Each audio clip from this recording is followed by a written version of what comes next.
We're now joined by Kraig Chiles, who is on a boat in San Diego, really rubbing it in that he gets to live in Southern California and we do not.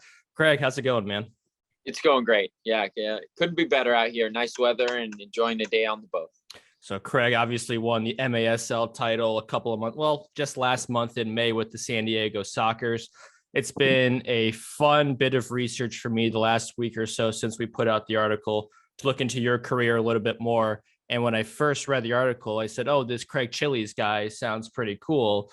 Have you ever had a PA announcer or someone call you Chiles? Yeah, when I was at Chivas, that was very common. And I just rolled with the punches. So to make it easier on me and our listeners, we're going to go kind of chronologically here. You can obviously read the article, so I won't kind of press you on some basic questions. But was indoor soccer on your radar at all when you were younger? My two bosses at Howler, Aaron and Denny, they're both, a little bit older than you. They romanticize about the 80s and the early 90s of indoor soccer. Obviously, the San Diego Stalkers were a thing back then. They've come back, folded, come back again. Was that on your radar when you're growing up in SoCal? Yeah.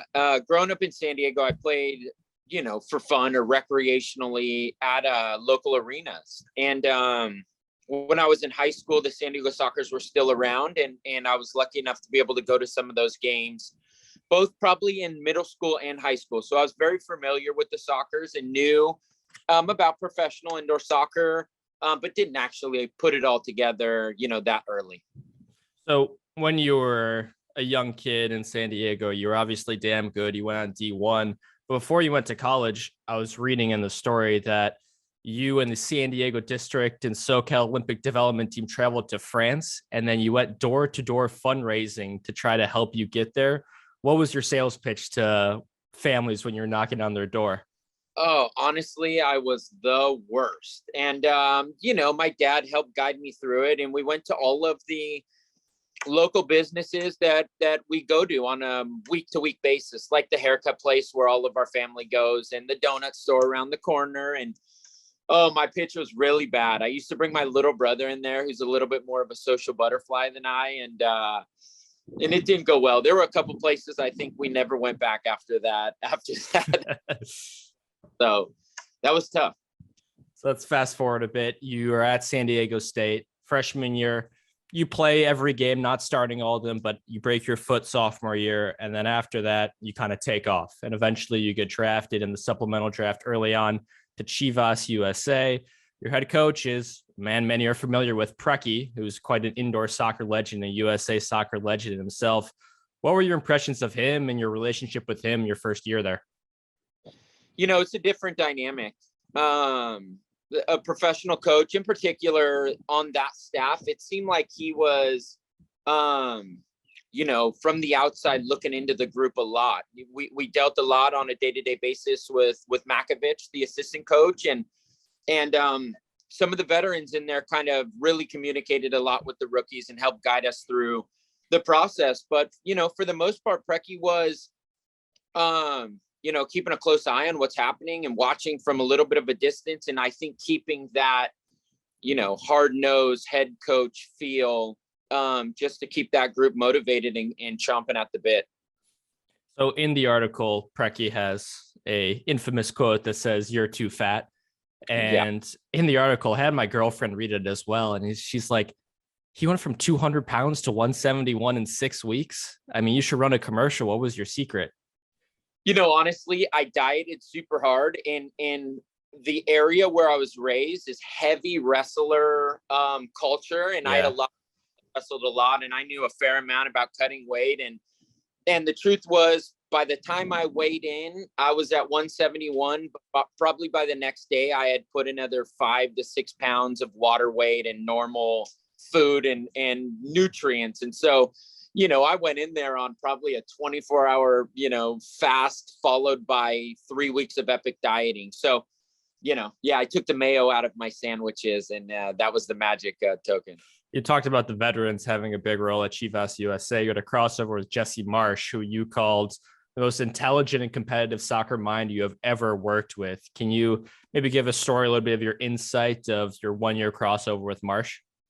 It's crazy. I look at that quote, now, and Jesse went from not coaching to, I think New York Red Bull, then to Leipzig Red Bull. Now he's at Leeds. And if there wasn't a different Red Bull stop in between there, but the point is, you could tell from the get-go, Jesse was a soccer intellect, and in the way he carried himself in the locker room, he's probably a future national team coach. And I've been saying that since I met him. And he just had this mentality that every single training he was going to compete to win. And it was infectious, and it rubbed off. And every Tuesday we used to play 7 or 8 V8 type games, and the losers would bring breakfast the next morning. And I think in the run of a whole season, Jesse didn't lose, and every single week would come in and let everybody know he's the only one who hasn't lost yet. And he would take anybody on his team, and he would still go out there and win those games. It was impressive.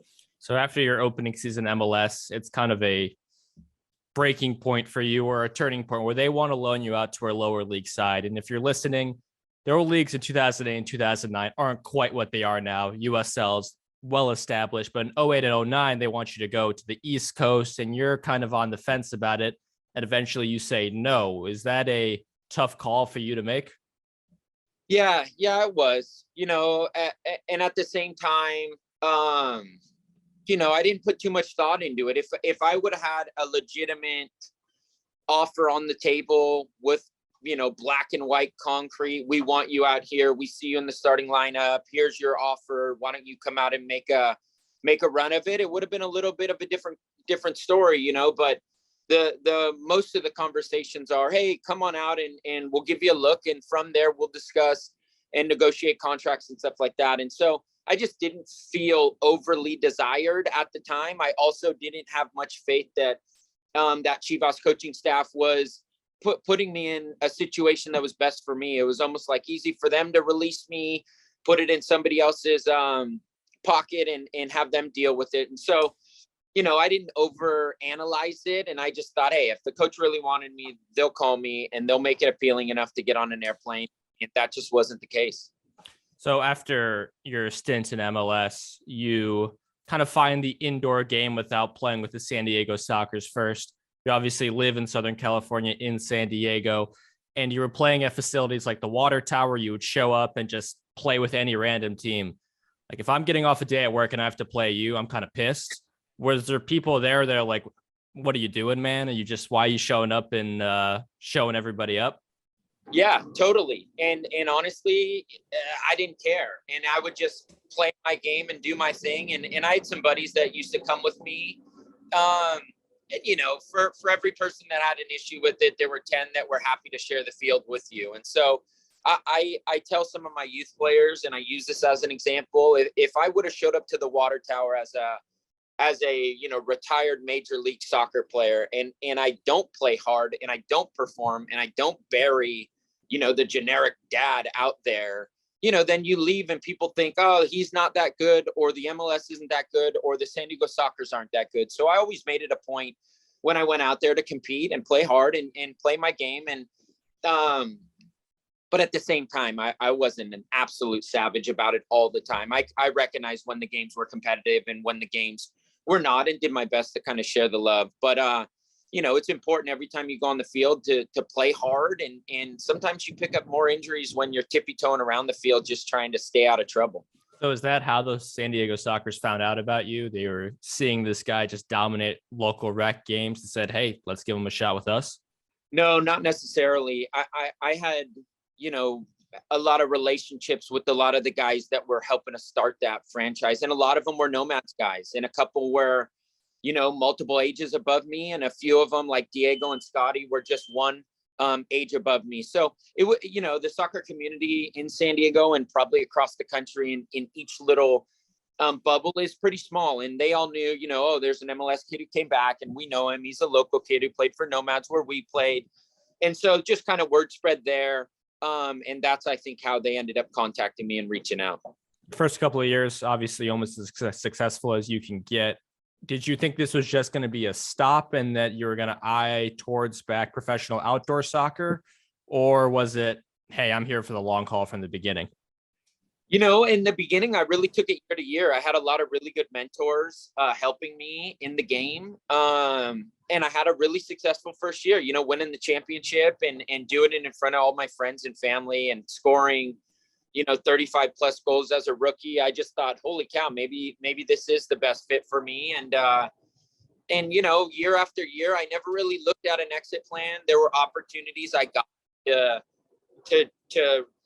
go to a different franchise for significantly more money, in certain periods of my career. But I just, had full faith in the Stalkers organization and the people behind it, and really wanted to stay in the city that I grew up in. And so between those few things, it was a no-brainer for me.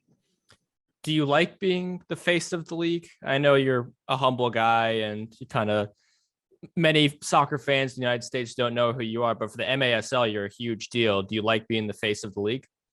I enjoy the responsibility. I participated on the MASL committee as well, and on the players end. And really, I just want to make, the indoor sport the best sport possible. And I know, it had its heyday in the 80s and 90s and before the MLS, but the truth is indoor soccer is still a great spectator sport. Fans love to come watch it. It's entertaining. And the truth is it's also developmentally beneficial to younger players. The ball doesn't go out of bounds.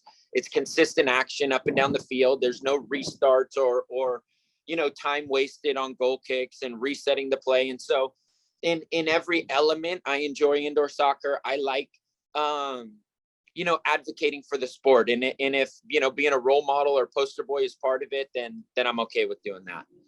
MASL clearly grown a lot. I've watched games from you from 2012 and 13 and from 2022. It seems like a different product. Obviously, the broadcast quality is a lot better as well. What do you think the biggest area of growth has been for the league the last decade? Yeah, we've been coast to coast. So the cities have been there, the franchises have been established. And I think it was a matter of getting the professional expectations or milestones achieved by not only the top half of the franchises, but all of them. And it's now in the Major Arena Soccer League, the top franchise and the bottom franchise all have to hit certain standards in terms of arena size and how many fans you can accommodate and sponsorship money and annual revenue and all these things. And so it's really become more standardized and professional across the board. You no longer have 5 or 6 elite level franchises and 5 or 6 franchises that are struggling on a lot of different elements. And so it's really come full circle from top to bottom. So even after Kraig Chiles is gone, I have no idea how much longer you're going to play for, but what's next for the league going forward to kind of cement the MASL? Right now we have, we had one franchise last year in a Savage, Chihuahua, playing in Mexico. I think this upcoming year, there's another one coming back, Monterrey Flash, a historical franchise. And the rumor is Guadalajara and Mexico City are in the running for the following season. And so I think the MASL will be looking to make the international jump. And I even think they'll consider north of the border, which we used to do back in the day. We'd play Edmonton and Calgary. And I really think when they add the entire North American, talent pool to the league, it would be a great showing for the league and all those players. The only hurdle that the league has to jump over and figure out a solution to is the visas and the difficulty of, players coming from Brazil or Mexico or Costa Rica into the United States and gaining a work visa to play for one of the indoor franchises. Right now, that's a little bit of a stumbling block. But I'm sure the league with Keith Tozer and Shep Messing and all those guys are gonna make sure that everything gets taken care of. I was putting together your highlight package yesterday and I was watching some of those Chihuahua games and that looked like an awesome atmosphere. Do you have a favorite atmosphere in the league, San Diego aside? Honestly, that Chihuahua atmosphere was the Lions' Den. There were some intense fans and they would follow you from side to side. And that was their first year in the league. And so it shows you the vetting process in adding franchises is getting a lot better. And Chihuahua is a great atmosphere and a great start. I was excited this year to be able to play in Milwaukee. Milwaukee's such a historic franchise, and I've had the opportunity to play almost everywhere, and it was really nice to be able to get on that black turf in Milwaukee and compete against Ian Bennett and some other really, really talented players. I played college hockey at Oregon, and I think every athlete, college and beyond, has a terrible accommodation story. I'm sure MASL has treated you guys better as you got along, but when you first entered the league, is there a certain Motel 6 that really sticks out in your mind? Well, those trips down to TJ and Tijuana sometimes were very interesting, and got a little bit hairy. And Turlock, Turlock was always known as kind of the rec facility where they threw up some drywall and threw down a little carpet and called it a locker room. And so, yeah, and that is one of, like I discussed, that's probably one of the biggest areas of improvement for the entire league, was making sure the bottom franchise and the top franchise all stick to the same standards. Come in, Phil, for 2 seconds. The Stalkers head coach has arrived. Come over here. Come on. Got questions for the... How much longer is Kraig going to be your captain here? A long time, man. God. As old as he gets to Z. As old as Z. Are you to credit for his volleying ability, or is he born with that? No, that's Alex Bonar. Another guy. I was gonna say, once you retire, Kraig, you can definitely be a specialist teacher for some volleying ability. I was putting together those highlights yesterday. You don't even have to move. You can just chill over there on the left side of the post and just volley it in. Hey, more stuff than 8 minutes that you play in a game. Slide out. Minutes. Get the coach out of here, man. Now I got to interview. Don't bother me. That's good. So I think so often you'll see like other former MLS pros or other pros from overseas come over like, oh, okay, I'll play a year or two in MASL, and they're just not used to it. And even the off season, you'll have some guys practice with you. Can you give a positive example of one working out and maybe a negative one of someone saying, this isn't for me? Yeah, Jermaine Jones, when he first jumped in the league, made quite an impact. He played probably 10 games in playoffs for that team very, very well. And I think if you would have put him on a team with a little more depth or structure, he would have had a lot of success in the league with his size and power and his ability to finish. And on the flip side, you get some MLS caliber players or USL players that pop into practice and it looks like a foreign language to them. And it takes time. There's some little nuances to the game, substitution, the boards and all that stuff that take a little bit of getting used to. But for the most part, players with a high soccer IQ can jump out on that field and play with good players, and it makes it easy. Yeah, how was playing with Donovan in 2019? I think that's the first time I heard about the San Diego Stalkers, because that's a major USA and international playing with the Stalkers in his late 30s. But still, that was pretty cool. What was it like playing with him? It was great. Honestly, it was an unbelievable experience. He's a good dude and very professional. I had a couple individual meetings with him as the captain to help mentor him in terms of the game and some pointers and what not to do and what to do, a little bit of a crash course. And, he's here with the Loyal in San Diego, and we're still in contact every once in a while. He tracks the Stalkers and congratulated us on our championship and all that stuff. It was great playing with him. Not only, did he boost attendance and boost, the marketing standpoint of the entire league, but he really showed a serious interest in learning how to play the game and really adding something to the team. And that year we had him was an unbelievable season, and we just fell short in an overtime game against Monterey to get knocked out in the semis. And so that's a bittersweet year for us, because it was such a great year off the field. So many fans showed up, so much, marketing and communication from coast to coast, but we just weren't able to seal the championship, which was a little bit of a bummer. I have an answer to this question, but what would you say the signature Kraig Chiles goal is? I guess it would be a one-time finish somewhere in the arc. For the most part, I often will find myself on the goalie's right side or the left side of the goal, and that's kind of my sweet spot, like a Steph Curry shooting position. But in indoor, they come from everywhere, with the head, with the feet, left foot, right foot. You can kind of find moments of all of it. Yeah, you said you played street hockey when you were younger. Do you think some of that natural instinct crossed over? I think so. Honestly, I played street hockey. You played in the neighborhood. I played baseball, and it's a little bit different nowadays. The general athletic American kid is getting funneled into specific sports earlier, or not playing as many sports just in the neighborhood. And so it was a great time growing up, and street hockey was an absolute blast in the neighborhood, and it would turn into a flag football game, which turned into wrestling on the grass. And so, it was just part of growing up in San Diego. So for many young fans wanting to get into major arena indoor league, what should they do? Because I posted a TikTok yesterday, got 10,000 views, a lot of likes, people saying, oh, this is actually pretty cool. Crowds are nice. What's the next step for them to get more into the MASL? This is the first year the MASL League is going to do a combine. It's, I think, in the third week of October in Mesquite, Texas. Every franchise will be there looking for talent. And so I think what the league's doing right now is funneling everybody to that league-wide combine, which will have all eyes in one particular spot. The other option is to show up to an individual franchise's tryout. The San Diego Stalkers hold tryouts twice a summer, I think once about September and maybe once about early August, kind of prepping into season.